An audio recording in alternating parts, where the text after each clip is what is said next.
운전대를 잡지 못하는 영업사원을 기다려주는 회사는 단연코 없을 거라고 생각합니다.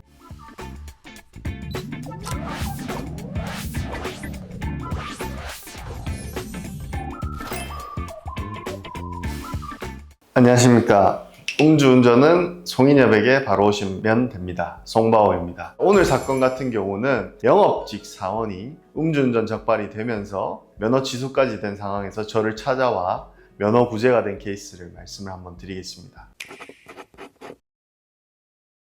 우리 의뢰인 같은 경우는 30대 중반으로 제약회사 영업사원으로 일을 하고 있었습니다. 평소에 이렇게 일을 하면 거래처 직원들과 술자리를 갖는 경우가 종종 많았는데 이 사건 당일에도 역시 거래처 직원들과 술자리를 하고 있었습니다. 그러던 중에 차량이 주차가 잘못되어 있다는 얘기를 듣고 조금 빼달라는 말에 잠깐이면 괜찮겠지라는 생각에 운전을 하게 됐습니다. 차량을 다 빼놓고 다시 들어가서 술을 마시고 있던 중에 출동한 경찰관이 우리 의뢰인을 단속을 했고 0.080%의 혈중 알코올 농도의 단속이 되었습니다. 그 결과 우리 의뢰인은 면허 취소 1년 처분을 받게 되었습니다. 근데 문제는 회사였습니다. 홀로 외벌이를 하고 있었고 자녀까지 둔 상황에서 본인이 만약 면허가 취소가 되면 이 회사의 영업직 특성상 영업을 더 이상 할 수도 없고 회사에서 잘릴 위기에 처했던 겁니다.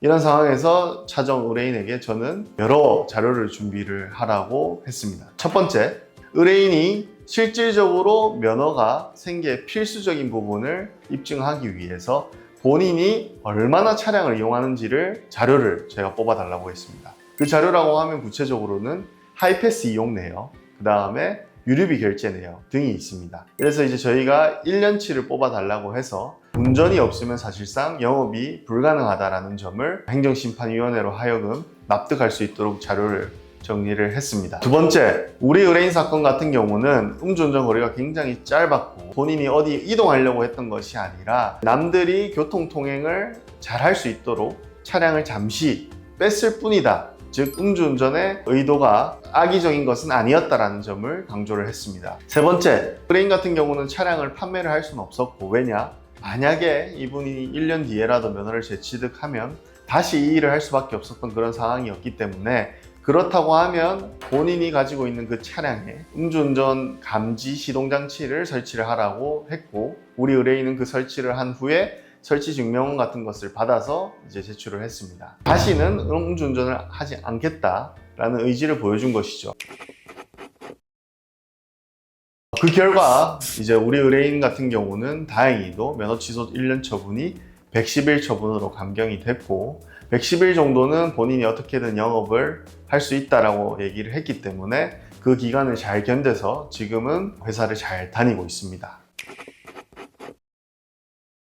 우리가 흔히 얘기하는 사기업 같은 경우는 통보를 하는 의무 규정은 없습니다. 즉 통보가 안 된다고 생각하시면 됩니다. 다만 공기업에 계시거나 공무원이시거나 사립학교 교원이신 분들 같은 경우는 관련 법 규정에 따라 통보가 되는 경우가 있기 때문에 그 부분은 염두를 해 두셔야 됩니다.